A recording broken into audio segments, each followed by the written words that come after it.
So my name is Christian. I'm CTO of Oshyn. We're an Optimizely partner. We've been a partner for about 14 years now, doing a few of the different products. Today we're going to talk about Optimizely and composable architectures, the benefits of composable and headless digital experience solutions. So just a quick show of hands before we start. How many people have ever implemented a composable digital experience solution before? Anybody? Yeah, I'm sure. And I'm assuming the rest of you are interested in what it would look like, what the implications are.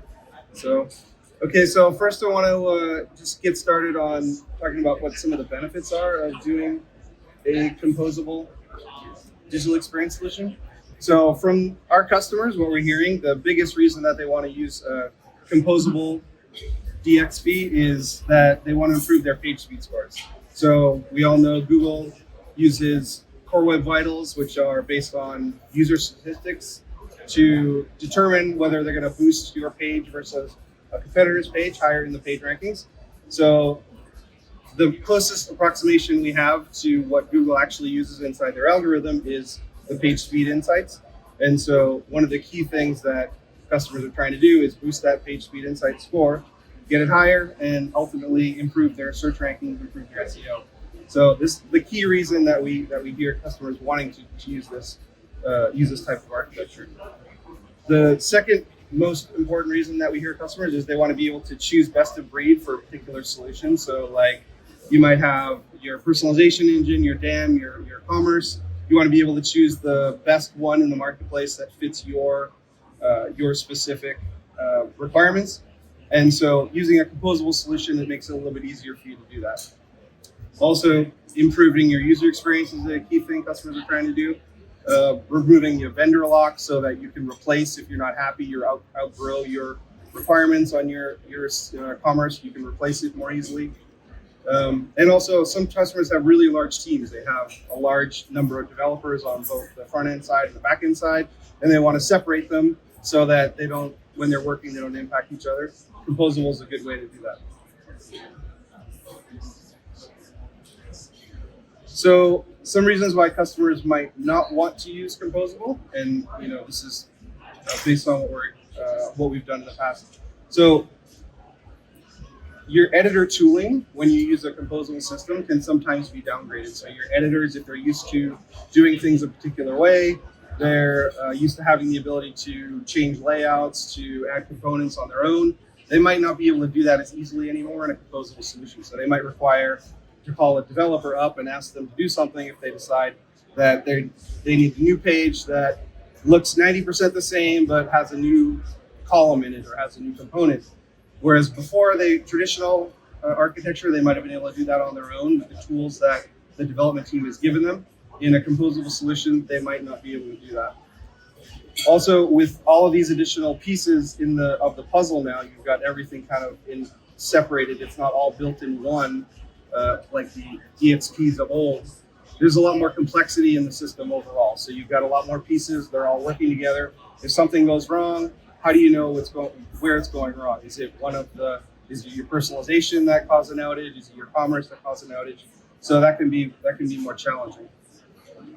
The last two. So there's lots of when you're talking all these different pieces, you're talking multiple vendors that you're dealing with, multiple contracts. So legal support also gets more complex, and you've just got more admin consoles you have to access, right? So you have to log into the personalization engine so that you can give somebody access. You have to log into the commerce system so that you can make a change to some configuration. And all those things need to be learned by somebody in your organization or a partner that you're using to do it. That increases your management and your overhead costs.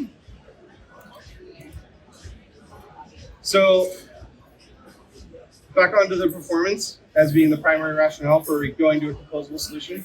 What we did was a couple of weeks ago, we did a proof of concept.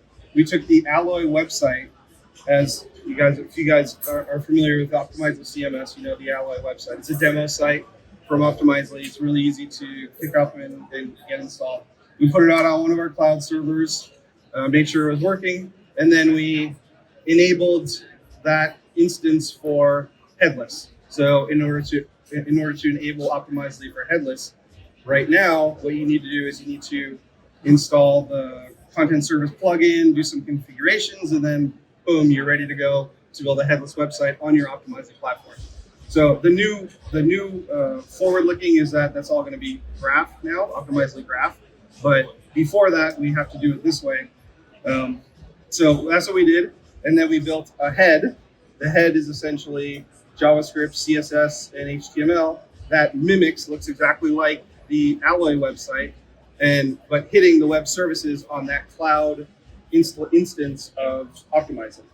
And these are the results. So let me just pop over here. So this is the website we deployed on Vercel, the headless site. And then this one is the one on a Docker instance that we put in one of our cloud locations. So pretty much the exact same website. If you check the page speed insights, this is for the Docker one. It's getting a 64, 5.8 LCP. And this one, it's getting, 100. So the Alloy website by itself is getting anywhere between, 58 and 65.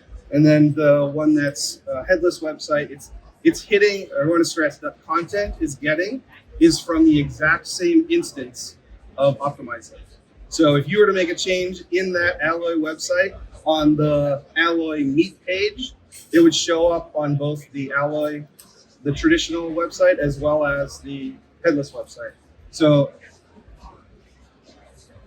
going back here, the results, 67% lift in first contentful paint, 60% in LCP, speed index went up, and the initial HTML response time increased as well. So all those things roll up into your page speed score, increasing by about 59%.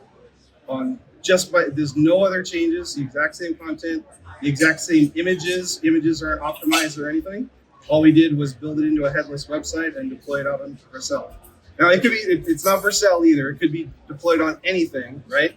You can deploy on Netlify, Vercel, Amplify, or you can even roll your own.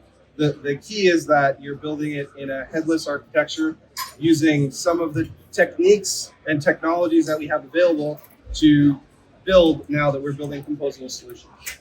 This scan me, the QR code, I have it at the end. This is a link to the details of that POC. So it's got all the metrics for how we did it, details how we did it, the metrics for the desktop versus mobile for him. We did multiple pages as well, just wasn't one page.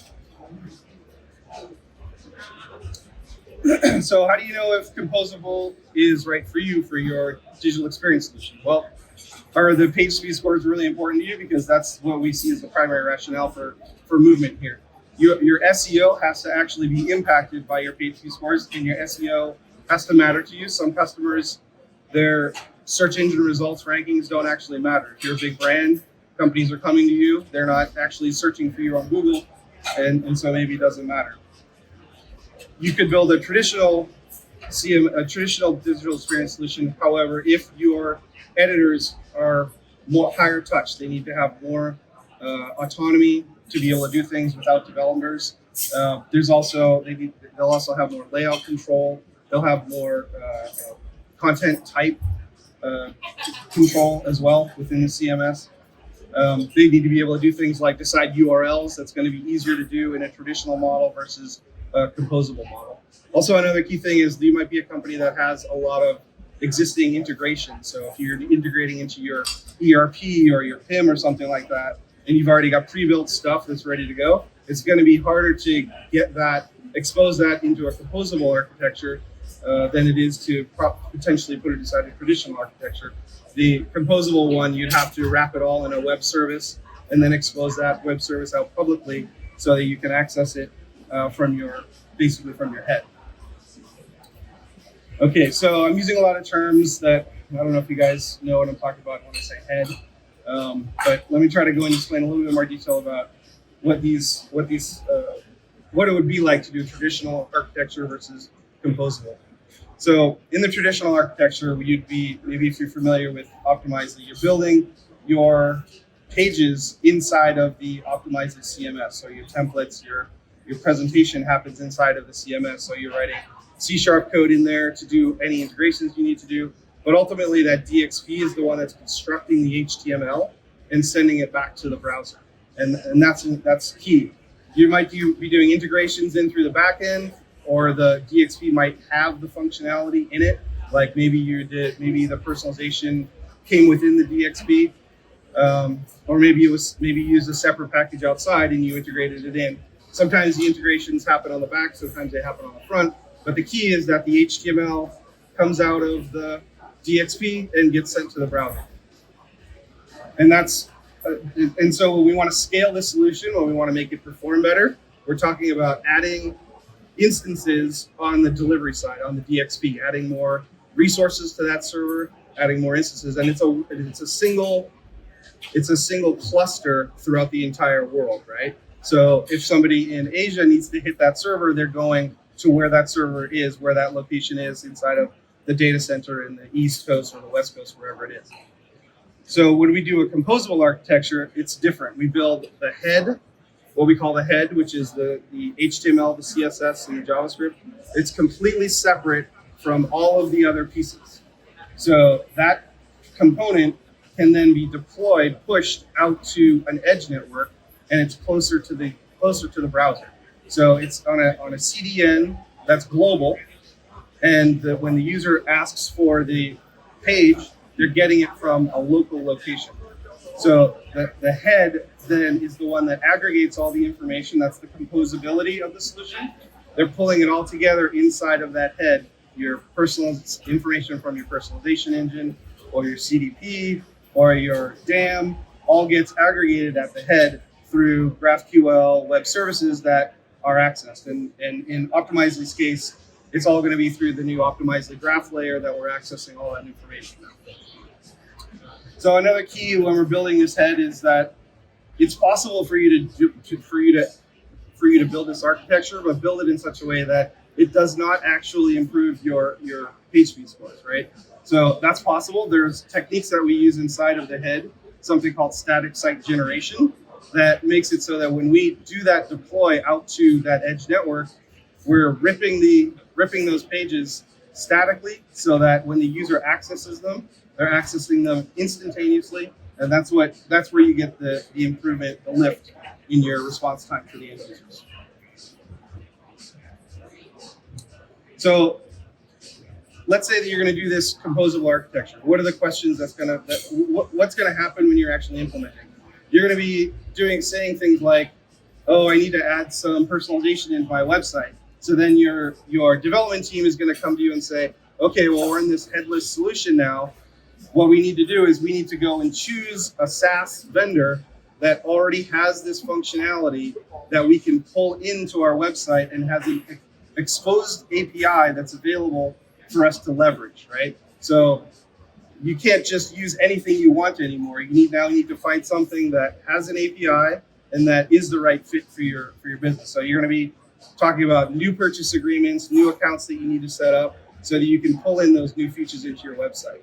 And any time that you need to do something that isn't available on the market, like there is no available SaaS solution for a particular functionality, what you're going to have to do is build something custom, and that custom component, whether it's integrated into some other system or into your backend, into your internal systems, you're going to have to wrap it in a web service and expose it to your head the same way that you expose all the other features in your solution to your head. So it'll have to be consumed over a public API that you'll have to secure and then pulled in through the head, which is JavaScript.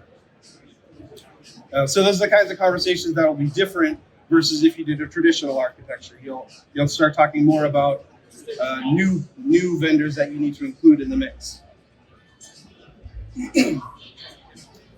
So I wanted to dive down into the CMS part of the composable architecture. So before, like I said, in a traditional DXP solution, the CMS was typically the center of the universe, right? And now it no longer is. Now your head is autonomous and it is the center of the universe with everything wrapped around it. If you were to choose a CMS that is composable, like let's say you're going to choose a content stack or Contentful or Scrappy, whatever. Those solutions, they're fairly new on the market, maybe five years or a little bit more. They're API first, so you have to use them via an API. There's no other option. And the editing capabilities are going to be, if you were to put your editors in front of those tools, after they came from, say, an Optimizely, they're going to definitely notice a tooling downgrade. So you have to be prepared for that. You have to be prepared for teaching them how they're going to be working in that new world. It's going to be more work probably. But that might be okay with them. Maybe it's only one editor and they're perfectly fine editing things in a different way than they were before. But the content modeling is going to be more simplified. The workflow and permissions is going to be simplified. And your ability to customize is going to be limited as well, unless you use the vendor's capability for third-party plugins, third-party connectors, which they have. But it's really available with additional third parties that you're pulling it in. Now, the traditional CMS, like maybe you're familiar with that we used in the past, had a lot of functionality in it, including all that editor capabilities that the editors like. The advanced content modeling, you can have, nested content types inheritance, advanced workflow. You have a lot of customizability, but that doesn't give you the flexibility to do a headless website. So vendors like Optimizely and others in the market have now enabled headless capability on their DXP, and now you can build a headless website on these traditional CMSs. So that's the hybrid. It basically gives you the best of both worlds. It gives you the ability to create a website that's headless if you want, or create a traditional website if that's more important to you. And in a lot of cases, you actually have both. You might be a company that has some websites that are a good fit for a headless solution.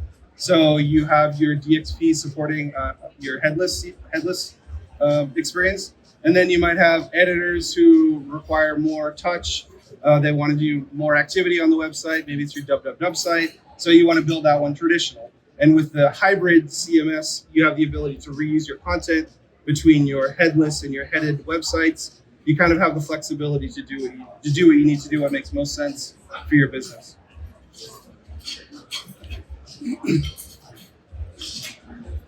And then the last concept that I wanted to talk about is the Composable Suite DXP. So you have all of these potential components that you're bringing into your composable website. What Optimizely wants you to do is buy them all from them, right? Obviously. So what do you get with that? What you're going to hear from them is you're going to hear integration is better. They work better together. A single throat to choke. A single PO that you have to write. A single contract that you have to do. Those are all valuable things, and maybe those are important to you. The most valuable is probably going to be the deeper integration with the products. The downside of that might be that you're not getting best of breed. So if you choose to do one or more of Optimizely's solutions in this stack, they're going to work better together, but maybe one of them isn't the optimal one in the marketplace that you want to pull into your solution. So that's the question that you have to decide for yourself when you're going through this, where you're weighing best of breed versus something that works better together. And that's pretty much it. I'm at time. So this is the scanner. If you want to look at the details of the POC that we did, it was pretty cool. Otherwise, again, my name is Christian. If you want to talk more about composability or headless CMSs, we'd be happy to at our booth over there. You can also come get some cool swag like a nice t-shirt and some other stuff. So that's it. Thank you, everyone.